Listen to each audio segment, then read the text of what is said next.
Bismillahirrahmanirrahim. Dear students, Assalamu alaikum. My name is Sheikh Irfanullah Khan and currently I am working as Assistant Professor in Department of Mathematics, ComSets Institute of Information Technology. MTH 471 integral equation के सिलसिले का आज हमारा ये third lecture है। इससे पहले हमारे 2 लेक्चर्स हो चुके हैं। आज के लेक्चर का बाकायदा आगाज़ करने से पहले थोड़ी सी रोशनी लास्ट लेक्चर पे डाल देते हैं ताकि वो स्टूडेंट्स जो लास्ट लेक्चर अटेंड नहीं कर सके उनको थोड़ा सा आइडिया हो जाए कि हमने प्रीवियस लेक्चर में क्या कुछ पढ़ा था। तो सबसे पहले रिकॉल करते हैं लेक्चर 2 को। लेक्चर 2 में जो मेन फीचर्स हमने डिस्कस किए थे वो मेन फीचर्स क्या थे? Solution of an integral equation. Solution of an integral equation कुछ इस तरीके से हमने डिफाइन किया था कि solution of integral equation is a function when substituted into a right hand side of integral equation, then a right hand side of integral equation approaches to u of x. मिसाल के तौर पे equations देखें। Integral equation u of x equals to f of x plus integral 0 to x k of xt dt। ये हमारे पास एक integral equation है और इसका हमने सॉल्यूशन फाइंड करना है। तो सॉल्यूशन फाइंड करने के लिए हमने क्या डेफिनेशन की कि solution of integral equation is a function, एक ऐसा फंक्शन है जो हम right hand side of integral equation under the integral sign u of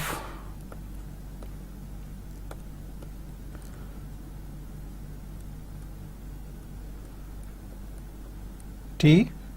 इसकी जगह वैल्यू सब्स्टिट्यूट करें तो वो रिजल्टेंट हमारा लेफ्ट हैंड साइड को अप्रोच करना चाहिए। लेफ्ट हैंड साइड पे जो function u of x given है। मिसाल के तौर पे हम ये एज्यूम करते हैं कि u of x equals to e raise to power ex और ये सॉल्यूशन किसका है? Integral equation u of x equals to 1 plus integral 0 to x u of t dt। अब u of x equals to e raise to power x जब हम right hand side equation में substitute करेंगे तो ये integral हमारा किस form में बनेगा? Right hand side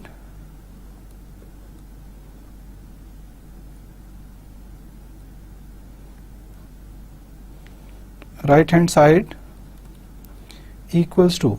1 plus 0 to x e raise to power t dt। और जब इंटीग्रेट करेंगे तो रिजल्ट हमारे पास क्या आएगा? 1 plus e raise to power t 0 to x equals to 1 plus upper limit substitute करें e raise to power x minus e raise to power 0 और एनीथिंग रेज़ टू पावर 0 की कंडीशन हम करते हैं कि वो 1 की इक्वल है। 1 plus e raise to power x minus 1 से 1 cancel equals to e raise to power x और यहाँ पे हम देख सकते हैं कि ये ex क्या था जो हमने सॉल्यूशन लिया था, equals to u of x और इसी को हम डिफाइन कर सकते हैं लेफ्ट हैंड साइड। उम्मीद है कि आपको सॉल्यूशन ऑफ इंटीग्रल इक्वेशन के बारे में आइडिया हो गया होगा। सॉल्यूशन ऑफ इंटीग्रल इक्वेशन के बारे में हमने कुछ कंक्लूडिंग रिमार्क्स दिए थे कि जब किसी भी इंटीग्रल इक्वेशन का सॉल्यूशन हम डिफाइन करते हैं या सॉल्यूशन लिखते हैं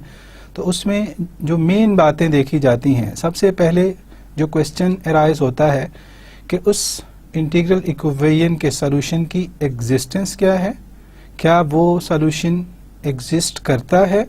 और सेकंड जो क्वेश्चन अराइज होता है वो क्वेश्चन है उसकी यूनिकनेस के बारे में कि इंटीग्रल इक्वेशन का जो सॉल्यूशन है वो यूनिक भी है या नहीं। तो इसके बारे में हमने कुछ एग्जांपल्स देखी, लीनियर इंटीग्रल इक्वेशन सॉल्व किए, नॉन लीनियर सॉल्व किए, और उसके बाद कंक्लूड किया कि जब नॉन लीनियर इंटीग्रल इक्वेशन हमारे पास होती हैं तो नॉन लीनियर इंटीग्रल इक्वेशन जिसकी हमने एक एग्जांपल भी ली थी, और उस एग्जांपल में हमने ये देखा था कि रियल सॉल्यूशन उसके दो एग्जिस्ट करते हैं। दो सॉल्यूशन एग्जिस्ट करने का मतलब ये है कि वो उस केस में सॉल्यूशन यूनिक नहीं है, और दोनों सॉल्यूशन उस इंटीग्रल इक्वेशन को सेटिस्फाई भी करते हैं। जैसे कि हमने अभी इस एग्जांपल में देखा कि किस तरीके से कोई अननोन फंक्शन किसी इंटीग्रल इक्वेशन का सॉल्यूशन बनता है। सेकंड कंक्लूजन जो हमने लिया था, सेकंड कंक्लूजन ये था कि अगर किसी भी इंटीग्रल इक्वेशन का सॉल्यूशन एग्जिस्ट करता है तो क्या वो सॉल्यूशन किसी क्लोज्ड फॉर्म की रिप्रेजेंटेशन में लिखा जा सकता है। मसलन किसी एलिमेंट्री फंक्शन की फॉर्म में हम लिख सकते हैं, like polynomial, like exponential, trigonometric और हाइपरबोलिक। जैसा कि हमने इस एग्जांपल में देखा कि इंटीग्रल इक्वेशन थी और इंटीग्रल इक्वेशन का सॉल्यूशन किस फॉर्म में एक्सप्रेस हुआ, in terms of exponential function u of x equals to e raise to power x। तो इन जनरल हमने ये कंक्लूड किया था जरूरी नहीं है कि हर इंटीग्रल इक्वेशन का सॉल्यूशन एक्सप्रेस किया जा सके इन अ क्लोज्ड फॉर्म। ऐसी सिचुएशन में जब हम किसी इंटीग्रल इक्वेशन के सॉल्यूशन को क्लोज्ड फॉर्म में एक्सप्रेस ना कर सकें तो वो solution in terms of series form लिया जाता है। सीरीज फॉर्म नॉर्मली जो सॉल्यूशन हम यूज करते हैं वो न्यूमेरिकल अप्रोक्सीमेशंस में हम यूज करते हैं, और न्यूमेरिकल अप्रोक्सीमेशन के केस में जब सीरीज फॉर्म सॉल्यूशन लिया जाता है तो उसमें उस प्रॉब्लम की एक्यूरेसी उसके नंबर ऑफ टर्म्स पे डिपेंड करती है कि कितनी नंबर ऑफ टर्म्स हम उसमें लें। फॉर एग्जाम्पल एक सीरीज है हमारे पास 1 + x square + x cube by 3 factorial and so on, exponential function की सीरीज। अगर इसमें फर्स्ट 2 टर्म हम लें तो रिजल्ट कुछ और होगा, फर्स्ट 3 टर्म्स हम लें तो रिजल्ट कुछ और होगा, फर्स्ट 4 टर्म्स लें तो रिजल्ट कुछ और होगा। तो न्यूमेरिकल अप्रोक्सीमेशंस लेने के लिए, न्यूमेरिकली किसी प्रॉब्लम को सॉल्व करने के लिए हम सीरीज फॉर्म सॉल्यूशन लेते हैं। और थर्ड कंक्लूजन में ये था कि उनका डिफरेंस, जो दो एक्सप्रेसिबल फॉर्म्स हैं हमारे पास, closed form and numerical approximation form. Numerical approximation form में क्या था कि हम solution in terms of series form लेते हैं। तो सीरीज फॉर्म और क्लोज्ड फॉर्म का डिफरेंस क्या होता है, डिफरेंस के दरमियान जो हमारे पास रिजल्ट आ रहा है, अगर हम फर्स्ट 2 टर्म्स की एक्यूरेसी लें और एग्जैक्ट सॉल्यूशन के साथ कंपेयर करें, उनका डिफरेंस फर्स्ट 3 टर्म्स, तो ये डिफरेंस मैटर करते हैं। और हमने रिमार्क्स अपने कंक्लूड किए थे, वही नॉन लीनियर एग्जांपल ली जिसका जिक्र आपको सेकंड लेक्चर में मिलेगा कि किस तरीके से एक नॉन लीनियर इंटीग्रल इक्वेशन है और उसके 2 सॉल्यूशन एग्जिस्ट करते हैं। इसके बाद हमने कुछ इंपॉर्टेंट आइडेंटिटीज पढ़ी थी और कुछ थ्योरम्स पढ़े थे। इंपॉर्टेंट आइडेंटिटीज में हमारे पास क्या था, सबसे पहले हमने first fundamental theorem of calculus define किया। Fundamental theorem of integral calculus define करने के बाद हमने मल्टीपल इंटीग्रल्स को सिंगल इंटीग्रल में रिड्यूस करने का तरीका सीखा कि किस तरीके से हम मल्टीपल इंटीग्रल्स को सिंगल इंटीग्रल में रिड्यूस कर सकते हैं। उसके बाद वेल नोन लेबनिज फार्मूला हमने पढ़ा और लेबनिज फार्मूला को हमने डिराइव किया। Normally Lebanese formula integral equation को डिफरेंशियल इक्वेशन में कन्वर्ट करने के लिए यूज होता है। उससे रिलेटेड हमने कुछ एग्जांपल्स भी की कि किस तरीके से हम लेबनिज फार्मूला इंटीग्रल इक्वेशन पे अप्लाई करते हैं। उसकी जनरल फॉर्म की तरफ जाते हैं तो general form of Leibniz formula d/dx integral limit a alpha of x to beta of x f of x t dt equals to f of x beta of x d beta over dx minus f of x alpha of x d alpha by dx plus limit alpha of x to beta of x partial f over partial x, और f हमारे पास function क्या है, function of x and t, दो variables. अब इसी को अगर हम देखें तो ये हमारे पास जनरलाइजेशन है fundamental theorem of integral calculus की। Fundamental theorem of integral calculus हमने क्या डिफाइन किया था, d by d x integral a to x f of x equals to capital f of x, और f ऑफ x में हमने ये condition लगाई थी कि वो डिफरेंशिएबल है ऑन ओपन इंटरवल और उसका डेरिवेटिव ओरिजिनल फंक्शन के इक्वल होता है। फर्स्ट एग्जांपल देखते हैं जनरलाइज्ड लेबनिज फार्मूला की एप्लीकेशन की फॉर्म में, जो कुछ एप्लीकेशंस आज के लेक्चर में हमने डिस्कस करनी है कि किस तरीके से हम इंटीग्रल इक्वेशन को रिड्यूस करते हैं डिफरेंशियल इक्वेशन की फॉर्म में। तो पहली एग्जांपल हमने ली है u of x equals to 1 plus 0 to x u of t dt, और स्टेटमेंट कुछ एग्जांपल किस तरीके से है, find the initial value problem equivalent to integral equation. अब इनिशियल वैल्यू प्रॉब्लम हमने इससे फाइंड करना है, किसकी हेल्प से, with the help of Leibniz formula. और लेबनिज फार्मूला अगर हम यहाँ पे देखें, जो इंटीग्रल हमें डिफाइन है d by d x integral alpha of x to beta of x f of x y f of x t d t, क्योंकि t की फॉर्म में भी हम एक्सप्रेस कर सकते हैं, y की फॉर्म में, फंक्शन ऑफ टू वेरिएबल्स है। इन जनरल हम अपने तमाम लेक्चर्स में t को as a second variable use कर रहे हैं, तो f of x t u of x equals to 1 plus 0 to x u of t dt। अगर इस इंटीग्रल इक्वेशन को मैं कंपेयर करूं जो जनरलाइज्ड लेबनिज फार्मूला में हमारे पास लेफ्ट हैंड साइड पे फॉर्म डिफाइन है, d by d x of integral limit alpha of x to beta of x f of x t d t. तो इसमें आप देख सकते हैं कि जब इस इंटीग्रल इक्वेशन का डेरिवेटिव लिया जाए, तो डेरिवेटिव लेने से हमारे पास इक्वेशन क्या बन जाएगी, u dash of x equals to, अब जब कांस्टेंट का derivative with respect to x लेंगे तो वो किसके इक्वल हो जाएगा, 0 plus d by d x of integral 0 to x u of t dt। अब इस इंटीग्रल को जिसे हमने डिफरेंशिएट किया है with respect to x,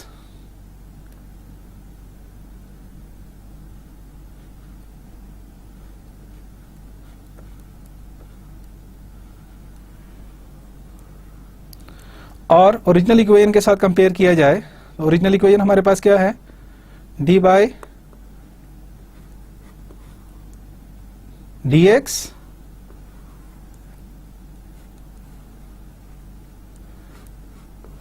alpha of x to beta of x f of x t d t. अब इसमें comparison देखें, अल्फा की वैल्यू क्या है हमारे पास, alpha of x equals to 0 lower limit and beta of x equals to x, जो कि हमारे पास अपर लिमिट डिफाइन है। अब फॉर्मूले में राइट साइड पे हमारे पास f of x beta of x. अब सबसे पहले हमने एफ ऑफ एक्स डिफाइन करना है, तो एफ ऑफ एक्स टी की वैल्यू हमारे पास क्या होगी, जिसे नॉर्मली हम कर्नल की फॉर्म में भी ट्रांसफॉर्म करते हैं, f of x t equals to u of t function of T,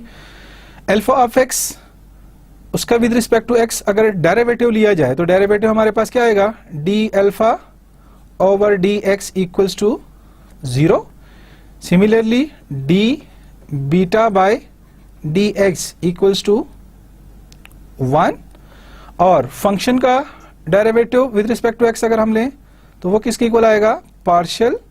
F over partial x, क्योंकि फंक्शन ऑफ टी है तो वो रिजल्ट हमारे पास 0 हो जाएगा। अब यही वैल्यूज जब हम ओरिजिनल इक्वेशन में सब्स्टिट्यूट करते हैं, तो ओरिजिनल इक्वेशन में सब्स्टिट्यूट करने के बाद हमारे पास जो फॉर्म बनेगी वो फॉर्म क्या बनेगी, D by d x of integral 0 to x u of t dt equals to f of x beta x, और f of x beta x जब वैल्यू हम सब्स्टिट्यूट करेंगे तो उसका रिजल्ट 1 के इक्वल होगा, इनटू u of x, और d beta by d x इसके इक्वल हो जाएगा 1 के equal, minus f of x alpha x क्योंकि कांस्टेंट फंक्शन है 1 के equal, into u of x into d alpha by d x 0 plus 0 to x, और partial f over partial x किसकी equal आया हमारे पास 0। तो उससे देखें कि हमारे पास कौन सी टर्म 0 हो रही है, ये टर्म 0 हो रही है।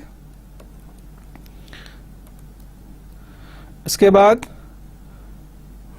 ये टर्म 0 हो रही है, और टर्म हमारे पास रह क्या गई, u dash of x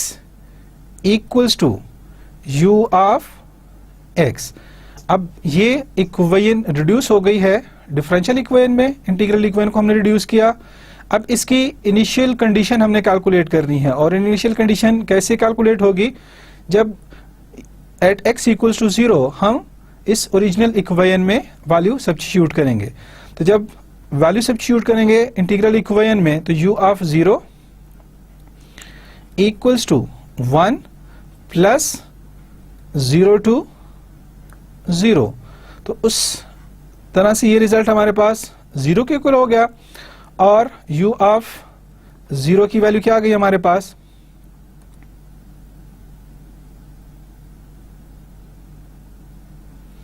u of 0 equals to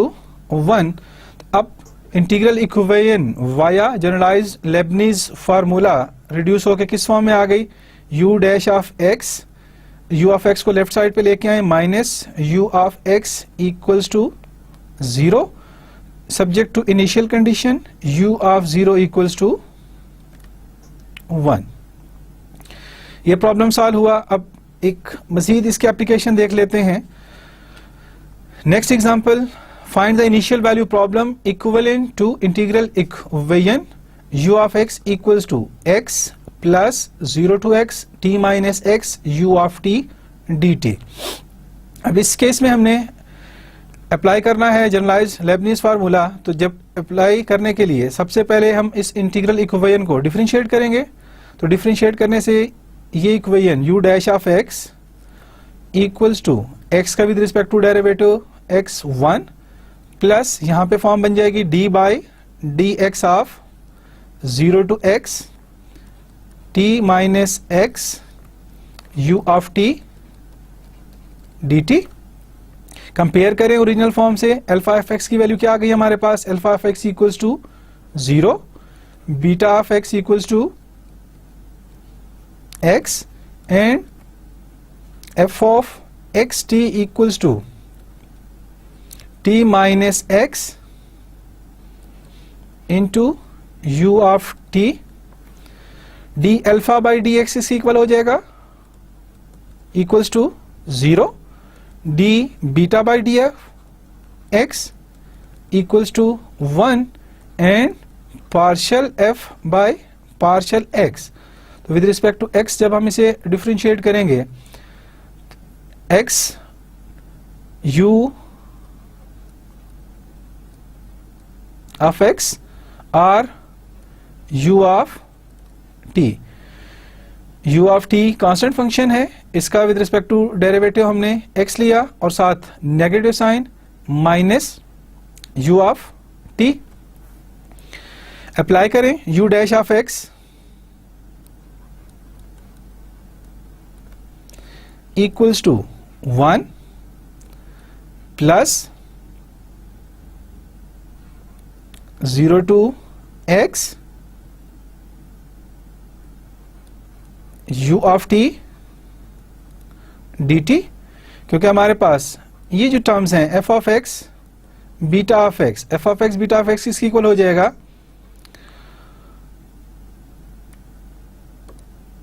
T की जगह x हमने सब्स्टिट्यूट करना है, x माइनस एक्स, तो x माइनस एक्स ये टर्म जीरो, तो बाकी तमाम टर्म इस जीरो की वजह से जीरो।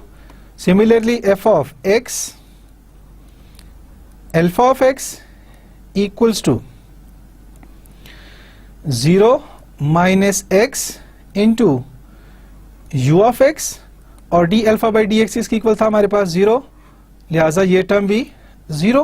तो सिर्फ टर्म हमारे पास कौन सी रह जाएगी, u ऑफ t, और वो भी नेगेटिव साइन के साथ, क्योंकि जब हमने उसको डिफरेंशिएट किया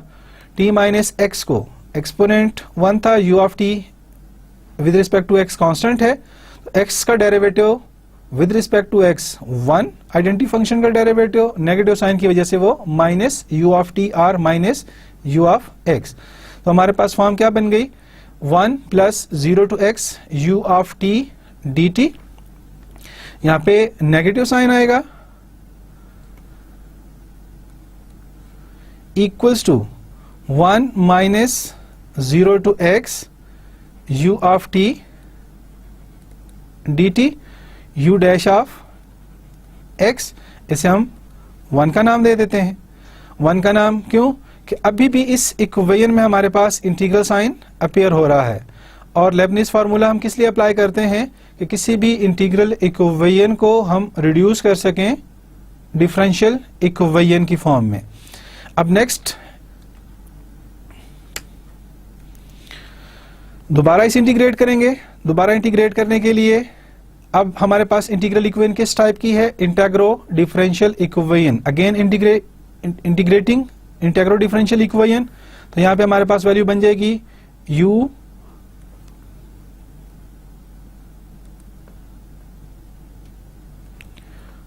डबल डैश ऑफ x, 1 का derivative with respect to x 0,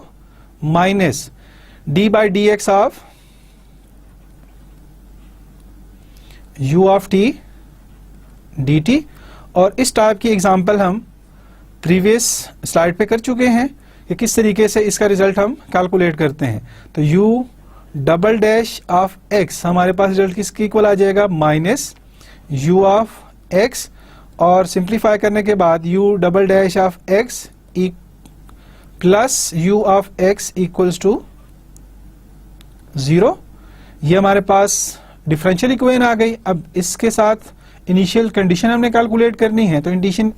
condition किस तरीके से कैलकुलेट करेंगे, जब x इक्वल्स टू 0 हम सब्स्टिट्यूट करेंगे इक्वेशन 1 एंड ओरिजिनल इक्वेशन में। जब ओरिजिनल इक्वेशन में हम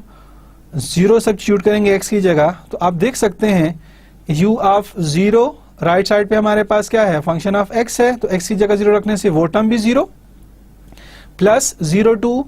0 ये तमाम इंटीग्रल भी 0 हो जाएगा। तो ओरिजिनल इक्वेशन में at x equals to 0 substitute करने के बाद हमारे पास फर्स्ट इनिशियल कंडीशन क्या आई, u एट 0 इक्वल्स टू 0, और जब 1 में हम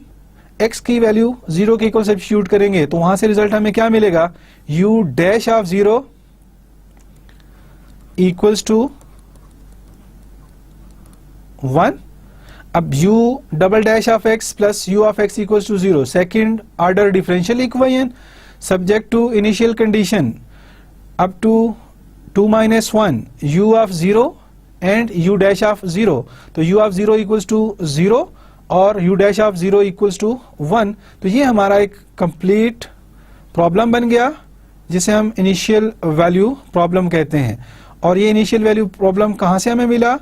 integral equation, Volterra integral equation, जिसे हमने सॉल्व किया या डिफरेंशिएट किया with respect to generalized Leibniz formula. Next application की तरफ जाते हैं। यहाँ पे हमारे पास इंटीग्रल इक्वेशन एडवांस फॉर्म में है, u of x equals to x cube plus 0 to x minus t square u of t dt। Previous example के साथ अगर हम इसका कंपैरिजन करें तो फर्स्ट एग्जाम्पल में हमारे पास कर्नल ऑफ एक्स टी, जो जनरलाइज्ड फॉर्म में हम लिखते हैं k ऑफ एक्स टी, उसकी वैल्यू 1 के इक्वल थी। सेकंड एग्जांपल में हमने देखा कि kernel of x t t minus x difference के इक्वल था और एक्सपोनेंट उसका 1 था। अब इस एग्जांपल में अगर हम कंपेयर करें तो कर्नल ऑफ एक्स टी हमारे पास किस फॉर्म में डिफाइन है, x माइनस टी स्क्वेयर। तो इससे हम ये आइडिया लगा सकते हैं कि अगर कर्नल ऑफ एक्स टी 1 की इक्वल है तो हमें सिर्फ एक दफा उस इंटीग्रल इक्वेशन को डिफरेंशिएट करना पड़ेगा। अगर t माइनस एक्स और x माइनस टी की फॉर्म में डिफाइन है तो उस इंटीग्रल इक्वेशन को हम ट्वाइस डिफरेंशिएट करेंगे। First time original integral equation को डिफरेंशिएट करना है, उसके बाद जो हमारे पास रिलेटेड इंटीग्रल डिफरेंशियल इक्वेशन आएगी उस इंटीग्रल डिफरेंशियल इक्वेशन को एक दफा फिर हम इंटीग्रेट करेंगे और इंटीग्रेट करने के बाद हमारे पास वो इंटीग्रल इक्वेशन रिड्यूस होगी डिफरेंशियल इक्वेशन की फॉर्म में। अब यहाँ पे हमारे पास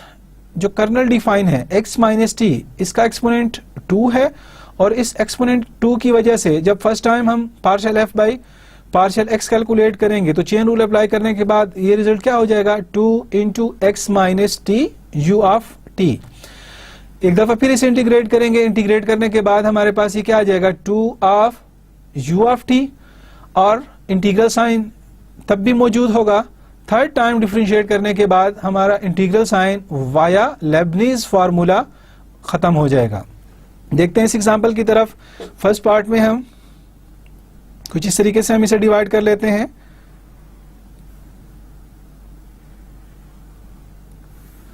यहां पे देखें कि अल्फा ऑफ एक्स कंपेयर हम करें, alpha of x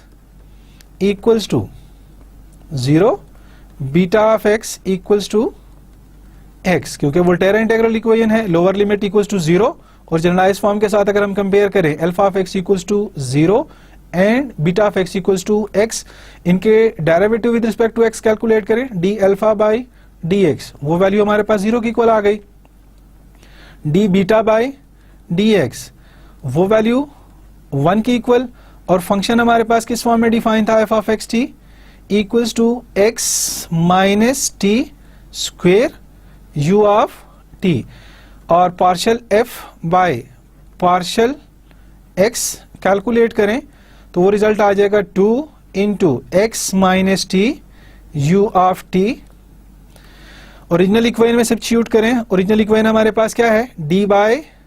D x of 0 to x alpha of x to beta of x f of x t, तो f ऑफ x t हमारे पास यहाँ पे x minus t square u of t dt equals to f of x beta of x। जब beta of x t की जगह हम substitute करेंगे तो बीटा ऑफ x की वैल्यू किसके इक्वल है, x के इक्वल, और इस कर्नल में जब t की जगह x रिप्लेस करेंगे x माइनस x, तो फर्स्ट टर्म हमारे पास f of x beta of x into d beta by d x, ये टर्म 0 हो जाएगी, जबकि डेरिवेटिव 1 की इक्वल है, 0 इंटू 1 तो कंप्लीट ये रिजल्ट 0 के इक्वल, माइनस सेकेंड टर्म थी f of x alpha of x, alpha of x means lower limit अब हमने सब्स्टिट्यूट करनी है उस कर्नल में, d alpha by d x.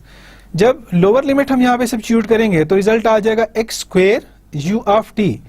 और x की फॉर्म में x square u of x। But जब अल्फा का with respect to x derivative हमने तो हमने पीछे क्या देखा कि वो 0 के इक्वल है, तो उस लिहाज से ये टर्म भी 0 और लास्ट टर्म हमारे पास क्या बन जाएगी, partial f over partial x 2 into x minus t u of t dt। और जब ये वैल्यू हम सब्स्टिट्यूट करेंगे तो रिजल्ट हमारे पास क्या आ जाएगा, u dash of x equals to x cube का derivative with respect to x 3x square. यहाँ पे हमने पावर रूल अप्लाई किया, पावर नीचे उतारी x और पावर में से 1 को लेस किया, plus partial f over partial x, क्योंकि फर्स्ट टू टर्म्स तो हमारे पास लेबनीज फॉर्म में 0 की इक्वल हो गई,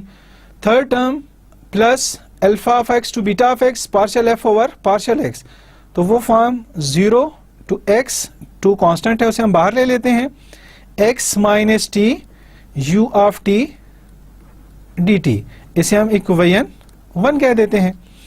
अब यहाँ पे देखें फिर इंटीग्रल साइन हमें मिला और इस इंटीग्रल साइन को हमने दोबारा से इंटीग्रेट डिफरेंशिएट करना है, तो डिफरेंशिएट करने के बाद इंटीग्रल डिफरेंशियल इक्वेशन इस फॉर्म में कन्वर्ट हो जाएगी, u double dash of x equals to, अब हमने x क्यूब की बजाय 3x स्क्वेयर का डेरिवेटिव लेना है। 3x स्क्वेयर, x स्क्वेयर का derivative 2x, 3 into 2x equals to 6x plus 2, अब 0 to x, x minus t u of d t, first वही टर्म हम अप्लाई करते हैं, f of x beta of x into d beta by d x minus f of x alpha of x into d alpha by d x, और last term क्या थी, partial f over partial x t D T alpha of x to beta of x। अब first हम देखें, जब x और t की जगह हम बीटा ऑफ x रिप्लेस करेंगे, बीटा ऑफ x की वैल्यू हमारे पास x है, तो उस कर्नल में बीटा ऑफ x जब x सब्स्टिट्यूट करेंगे, x माइनस x, ये टर्म 0, जिससे ये फर्स्ट टर्म 0, जब t की जगह अल्फा ऑफ x की वैल्यू 0 के इक्वल है, तो x minus 0 x, but D alpha by d x की वजह से ये टर्म क्या हो जाएगी 0, और last term partial f over partial x, तो partial f over partial x with respect to x calculate करेंगे, u ऑफ t हमारे पास कांस्टेंट है विद रिस्पेक्ट टू x, और x आइडेंटिटी फंक्शन है, आइडेंटिटी फंक्शन का derivative with respect to x 1 के equal, तो वो फॉर्म हमारे पास बन जाएगी plus 0 to x u of t dt। तो जब जनरल फॉर्म हम लिखेंगे तो जनरल फॉर्म किसके इक्वल बन जाएगी, u double dash of x equals to 6x plus, अब 2 मल्टीप्लाई हो रहा है, 2 0 to x u of t dt, और यहां पे अगर हम देखें तो ये फॉर्म हमारे पास जो हमने फर्स्ट एग्जांपल ट्रीट की थी उस फर्स्ट एग्जांपल के फॉर्म में आ गया, और इसे एक दफा फिर डिफरेंशिएट करने से हमारे पास फॉर्म क्या बनेगी, u triple dash of x equals to 6x with respect to x derivative 1, तो 6 कांस्टेंट आ जाएगा, plus 2 f of x beta x, क्योंकि यहाँ पे कर्नल की वैल्यू हमारे पास 1 की इक्वल है तो उससे कोई फर्क नहीं पड़ेगा, और जब विद रिस्पेक्ट टू x उसका हम डेरिवेटिव लेंगे वो टर्म 0 हो जाएगी। f of x beta of x, beta of x अगर x हम रिप्लेस कर भी दें तो वैल्यू क्या होगी 1, और फॉर्म क्या बन जाएगी u of x and D beta by d x, उसकी वैल्यू भी 1 की इक्वल, माइनस जब अल्फा हम सब्स्टिट्यूट करेंगे 0 तब भी कोई फर्क नहीं पड़ना क्योंकि हमारे पास वो टर्म कांस्टेंट है, u of x into d alpha by d x इसके इक्वल हो जाएगा 0, तो ये टर्म हमारे पास 0, और फाइनल फॉर्म क्या बन जाएगी u triple dash of x equals to 6 plus 2 u of x। यहां पे हम देख सकते हैं इस इक्वेशन में, इक्वेशन 3 के इंटीग्रल साइन कंप्लीटली वैनिश हो गया है। अब हमारे पास इंटीग्रल इक्वेशन कंप्लीटली रिड्यूस हो गई है डिफरेंशियल इक्वेशन में, तो जो हमने इक्वेशन लिखी 1, इक्वेशन 2, यहां से और ओरिजिनल इक्वेशन जिसे हम स्टैटिक कह देते हैं, यहां से हमने इनिशियल कंडीशंस कैलकुलेट करनी है। तो फर्स्ट जब u of x means u of 0 हमने कैलकुलेट करना है और x equal to 0 equation star में सब्स्टिट्यूट करेंगे तो वहां से हमें रिजल्ट क्या मिलेगा, u ऑफ 0 इक्वल्स टू 0। क्यों 0? कि जब फर्स्ट x की जगह हम वैल्यू सब्स्टिट्यूट करेंगे तो ये टर्म 0, उसके बाद लिमिट 0 टू x लेंगे 0 टू 0, तो ये कंप्लीट टर्म भी 0 and u of 0 equals to 0। फिर आते हैं इक्वेशन 1 की तरफ। इक्वेशन 1 जो first order integral differential equation है उसमें x की वैल्यू 0 सब्स्टिट्यूट करेंगे, तो x की वैल्यू 0 सब्स्टिट्यूट करने से फर्स्ट टर्म 3x स्क्वायर ये 0 और लिमिट 0 टू 0 ये टर्म भी 0, तो ये किस चीज को इंप्लाई करता है u dash of 0 equals to 0। Second condition के बाद थर्ड कंडीशन किस तरीके से कैलकुलेट करेंगे, इक्वेशन 2 की फॉर्म में, और इक्वेशन 2 में जब हम x इक्वल्स टू 0 सब्स्टिट्यूट करेंगे तो u dash of 0 double dash of 0, तो राइट साइड पे ये भी हमारे पास टर्म कौन सी है, विद रिस्पेक्ट टू x ही है, और x को जब 0 रखेंगे फर्स्ट टर्म भी 0 और लिमिट 0 to 0 वो टर्म भी कंप्लीटली 0 हो जाएगी। तो u double dash of x equals to 0, और ये कंप्लीट हमारे पास इनिशियल वैल्यू प्रॉब्लम, और initial value problem third order differential equation subject to initial condition up to second order, u of 0, u dash of 0 and u double dash of 0 equals to 0। इन तीनों examples में हमने देखा जब हमारे पास kernel of x t 1 की equal था तो इंटीग्रल इक्वेशन कन्वर्ट हुई first order differential equation with initial condition, with one initial condition. और जब सेकंड एग्जांपल में हमने देखा kernel of x t difference की इक्वल हमने लिया difference kernel t minus x और एक्स माइनस टी, तो उस केस में हमने देखा कि वो integral equation second order differential equation में कन्वर्ट हुई। इस तरीके से जब हमने थर्ड एग्जांपल में कर्नल की value x minus T raise to power 2 ली तो उसको सॉल्व करते हुए वो इंटीग्रल इक्वेशन हमारी किस चीज में रिड्यूस हुई, third order differential equation subject to the initial condition u of 0, u dash of 0 and u double dash of 0। उम्मीद है स्टूडेंट्स आप काफी कुछ सीख गए होंगे कि किस तरीके से हमने लेबनीज फार्मूला का यूज करना है, या लेबनीज फार्मूला की एप्लीकेशंस क्या हैं, कि लेबनीज फार्मूला किसी भी इंटीग्रल इक्वेशन को टाइप वोल्टेरा इंटीग्रल इक्वेशन उनको रिड्यूस करने में हमें हेल्प करता है, और ये उसकी एप्लीकेशंस बनती हैं और integral equation initial value problem में कन्वर्ट हो जाती है। इसके बाद हम origin of an integral equation discuss करते हैं। जैसे कि शुरू के लेक्चर में मैंने बयान किया था कि इंटीग्रल इक्वेशन बनती कैसी हैं, इंटीग्रल इक्वेशन का ऑरिजिन क्या है। तो नॉर्मली इंटीग्रल इक्वेशन अराइज कहाँ से होती हैं, मैनी साइंटिफिक और इंजीनियरिंग एप्लीकेशंस। और वो साइंटिफिक और इंजीनियरिंग एप्लीकेशन क्या है कि जब हम वोल्टेरा इंटीग्रल की बात करते हैं, वोल्टेरा इंटीग्रल इक्वेशन, तो वोल्टेरा इंटीग्रल इक्वेशन का ओरिजिन बनता है इनिशियल वैल्यू प्रॉब्लम्स। जैसे कि अभी हमने प्रीवियस एग्जांपल में देखा कि इंटीग्रल इक्वेशन थी वोल्टेरा इंटीग्रल इक्वेशन, उसे हमने रिड्यूस किया इनिशियल वैल्यू प्रॉब्लम में। तो इन जनरल रियल टाइम या रियल वर्ल्ड में जब हम उसकी बात करते हैं कि वोल्टेरा इंटीग्रल इक्वेशन का ओरिजिन क्या है, तो वोल्टेरा इंटीग्रल इक्वेशन का ओरिजिन इनिशियल वैल्यू प्रॉब्लम्स बनते हैं। जबकि बाउंड्री वैल्यू प्रॉब्लम्स की बात हम करें तो बाउंड्री वैल्यू प्रॉब्लम से मिलने वाली इंटीग्रल इक्वेशन हमारे पास क्या होती है, Fredholm integral equation. Integral equations arise in many scientific and engineering applications. Volterra integral equation can be obtained from converting initial value problems with prescribed initial values. However, Fredholm integral equation can be derived from boundary value problems with given boundary condition. तो वही अल्फाज जो मैंने पहले बयान किए थे उसे हम डेफिनेशन की फॉर्म में इस तरीके से बयान करते हैं। यहाँ पे एक बात काफी काबिल गौर है जो हम पॉइंट आउट करते हैं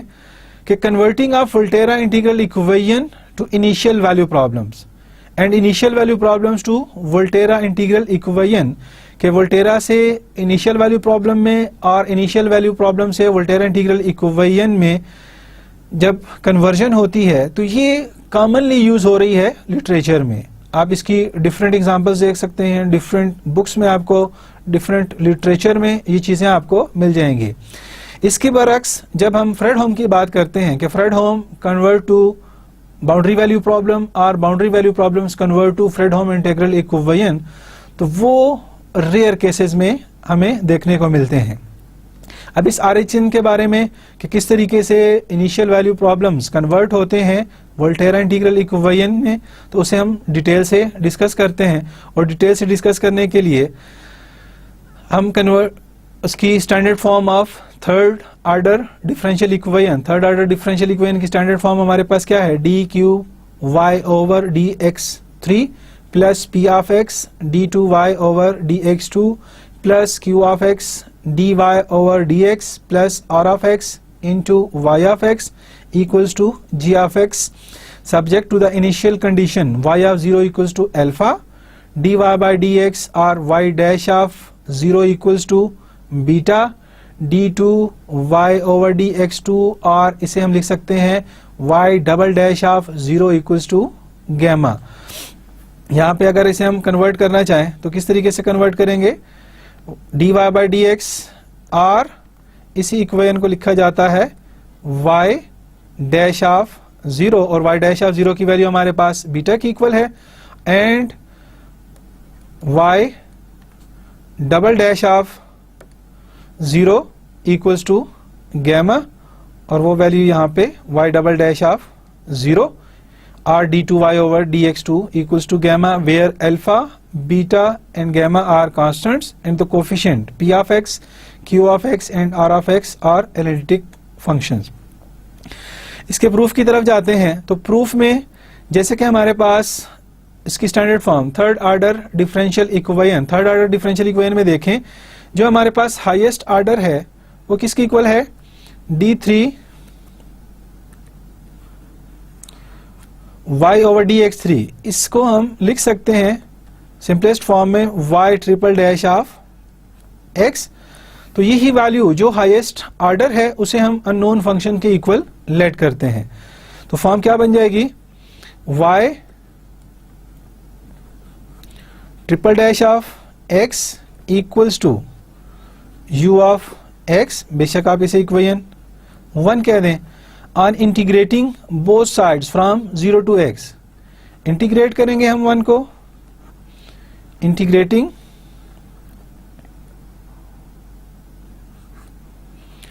both sides from 0 to x we have or we get क्या हो जाएगा, 0 to x y triple dash of x equals to 0 to x। अब u ऑफ x था u ऑफ t dt, इस फॉर्म में convert हो जाएगी इक्वेशन। और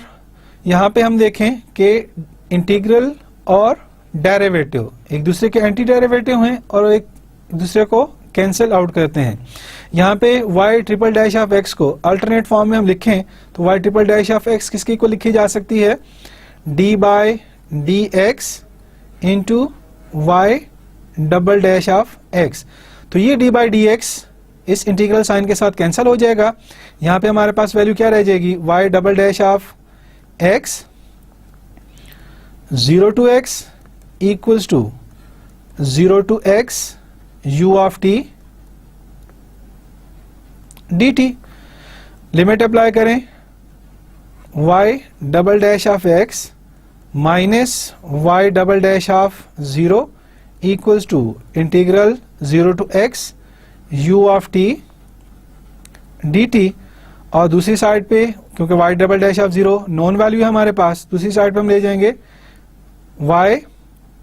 double dash of x equals to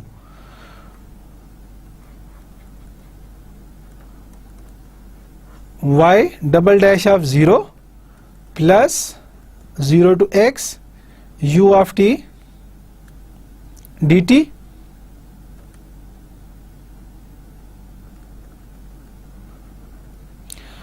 और जैसे हमने प्रीवियस स्लाइड पे देखा कि प्रीवियस स्लाइड पे हमारे पास y डबल डैश ऑफ 0 की वैल्यू क्या थी, गैमा। वो वैल्यू यहां पे सब्स्टिट्यूट करें तो वैल्यू हमारे पास क्या आ जाएगी, y double dash of x equals to gamma plus 0 to x u of t dt। First form हमारे पास बनी क्योंकि हमने इसे रिड्यूस करना है इंटीग्रल इक्वेशन की फॉर्म में एक दफा, फिर हमने इसको इंटीग्रेट करना है with respect to x, again integrating with respect to x from 0 to x on both sides 0 to x y double dash of x dx equals to integral gamma dx plus integral 0 to x, क्योंकि पहले भी integral मौजूद था 0 to x, तो double integral u of t dt into dt, ये form हमारे पास आ गई। और इक्विवेलेंट फॉर्म हमारे पास क्या बनेगी,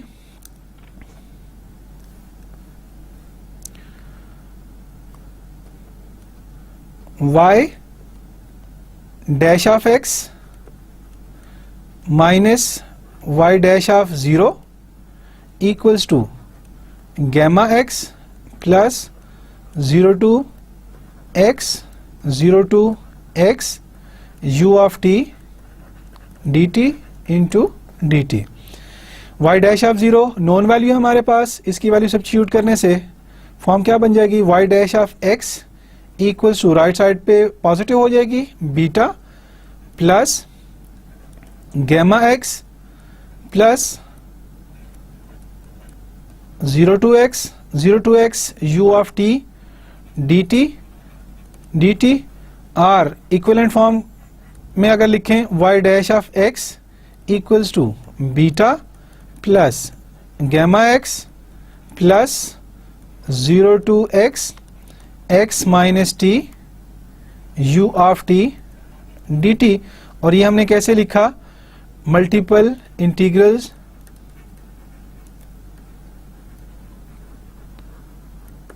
reduce to single integral equation.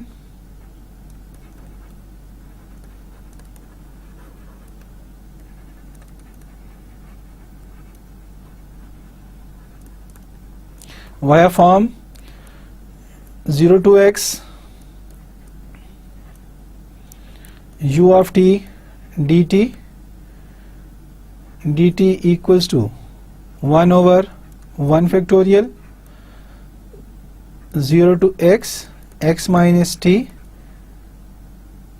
u of t dt। और इसकी जनरल फॉर्म हम देखें 0 to x 0 to x up to nth term 0 to x u of x dt। तो ये जनरल फॉर्म nth तक था, 1 over n minus 1 factorial integral 0 to x minus t raised to power n minus 1 u of t dt, जिसका जिक्र हमने previous lecture में किया था कि किस तरीके से मल्टीपल इंटीग्रल्स को हम सिंगल इंटीग्रल्स में कन्वर्ट कर सकते हैं या रिड्यूस कर सकते हैं। तो ये दो फॉर्म्स हमारे पास बन गई हैं, इसे हम इक्वेशन 3 कह देते हैं। प्रीवियस पे जो हमने इक्वेशन डिफाइन की थी y double dash of x equals to gamma plus, ये इक्वेशन हमारे पास 2 बन गई, क्योंकि फर्स्ट इक्वेशन हमने जो कंसीडर किया था, consider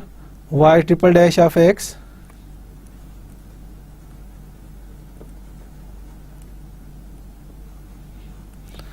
equals to u of x,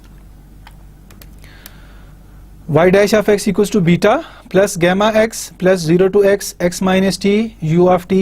dt। जो थर्ड इक्वेशन है उसे हम एक दफ़ा फिर इंटीग्रेट करेंगे, एक दफ़ा फिर इंटीग्रेट करने से ये फॉर्म क्या बन जाएगी, integral y dash of x dx equals to integral beta dx plus integral gamma x dx plus 0 to x and 0 to x।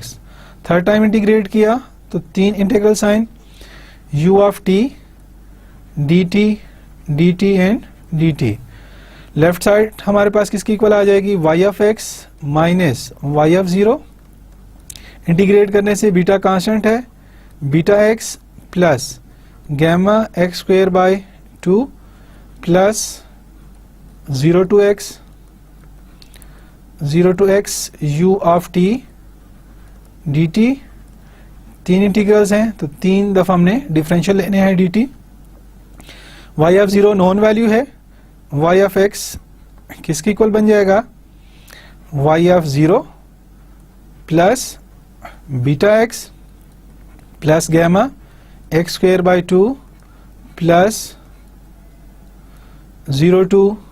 x u of t dt dt dt। y of 0 की value alpha substitute करें तो हमारे पास form बन जाएगी y of x equals to alpha plus beta x plus gamma x square by 2 plus 0 to x u of t dt dt and dt। और equivalent form में कैसे लिखेंगे, और इक्विवेलेंट फॉर्म का जब भी जिक्र किया जाए तो इसके मीनिंग्स हम क्या लेते हैं कि उसे हमने सिंगल इंटीग्रल की फॉर्म में रिड्यूस करना है। y of x equals to alpha plus beta x plus gamma x square by 2 plus general form में हमने देखा अगर n टाइम इंटीग्रल हो हमारे पास तो उसे हम कन्वर्ट किस फॉर्म में करते हैं, राइट साइड पे n टाइम है तो 1 ओवर n माइनस 1 फैक्टोरियल। यहाँ पे हमारे पास कितने इंटीग्रल्स हैं, 3 इंटीग्रल्स हैं, तो राइट साइड पे वैल्यू क्या आ जाएगी 1 by 2 factorial integral 0 to x, यहाँ पे x minus t square u of t and dt। ये हमारे पास फोर्थ इक्वेशन आ गई। अब इन तमाम इक्वेशंस को हमने स्टैंडर्ड फॉर्म में सब्स्टिट्यूट करना है। स्टैंडर्ड फॉर्म में वैल्यू सब्स्टिट्यूट करें y triple dash of x or d3y by dx, उसकी जगह वैल्यू क्या आ जाएगी u of x plus p of x y double dash of x। तो y double dash of x की value हमारे पास क्या आई थी फर्स्ट स्लाइड पे, gamma plus 0 to x u of t dt plus q of x and y dash of x की value, तो y डैश ऑफ x की वैल्यू हमारे पास थी beta plus gamma x plus 0 to x x minus t u of t dt bracket close plus r of x into y of x। तो r of x into y of x किसके equal है हमारे पास alpha plus beta x plus gamma x square by 2 plus 1 by 2 factorial 0 to x x minus t square u of t dt equals to right side पे g of x equals to g of x। अब इसमें equations को हमने balance करना है, u of x p of x r of x जो integral sign के बगैर वैल्यूज हैं, q of x beta plus r gamma into x q of x, r of x alpha plus beta x plus gamma x square by 2 plus 1 by 2 factorial u of x। तो जो constant terms हैं उनको हम अलहदा से define कर देते हैं। तमाम वैल्यूज हमने स्टैंडर्ड इक्वेशन में सब्स्टिट्यूट कर दी। अब उनको हम कांस्टेंट फॉर्म में अलहदा कर रहे हैं और इंटीग्रल साइन के साथ जितनी भी वैल्यूज हैं उनको अलहदा से लिख रहे हैं। तो यहाँ से हमें क्या नजर आ रहा है, gamma p of x plus beta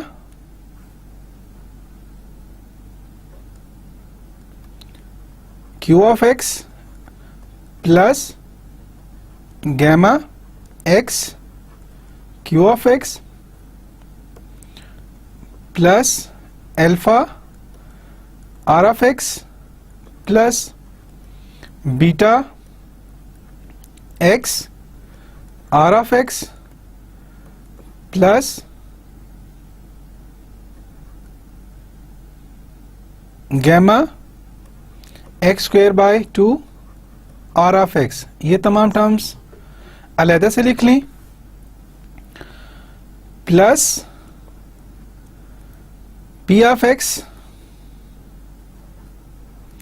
0 to x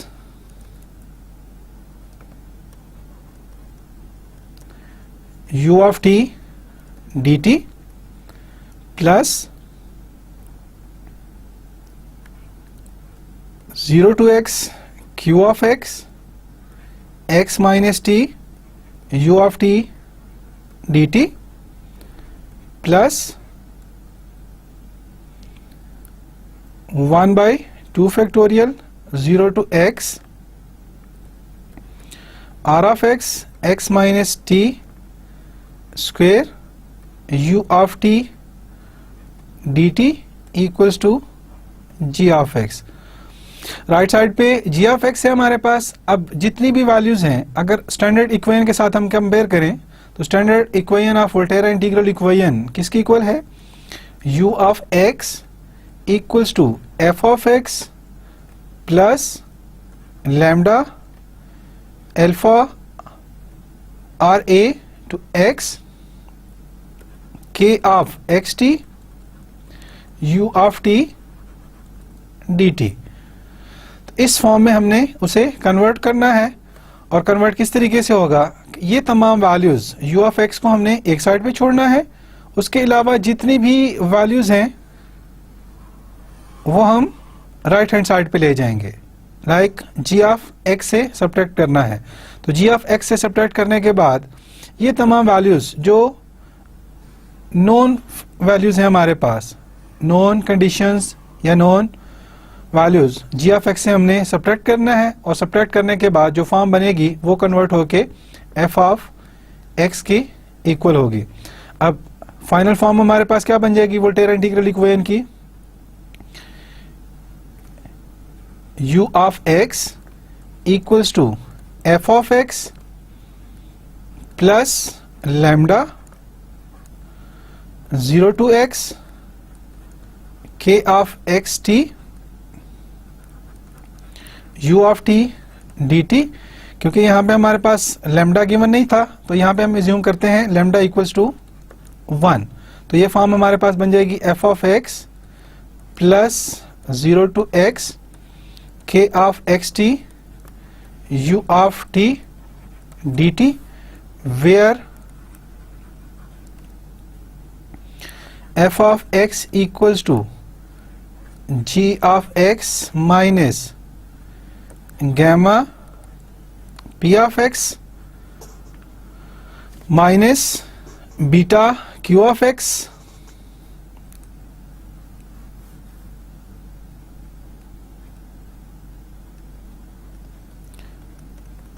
and so on, जितनी भी नोन टर्म्स हमें वहां पे डिफाइन थी।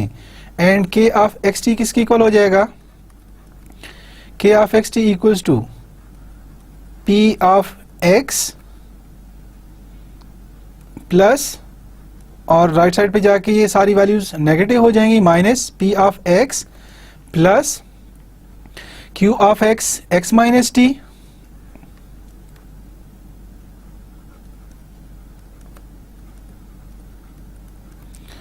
plus 1 by 2 factorial r of x x minus t square, which is the required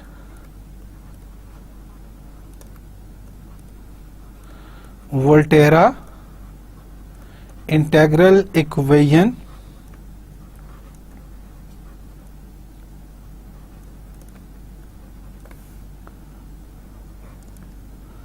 of second kind with f of x and k of xt are given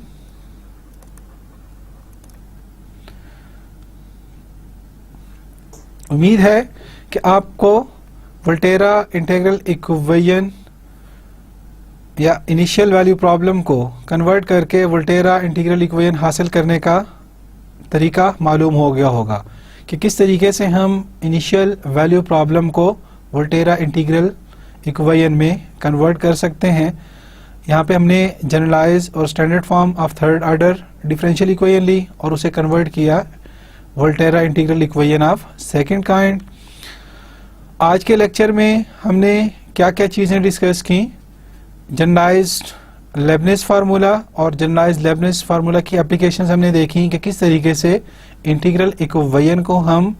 initial value problem में convert कर सकते हैं। उसके बाद हमने origin discuss किया कि integral equation का ऑरिजिन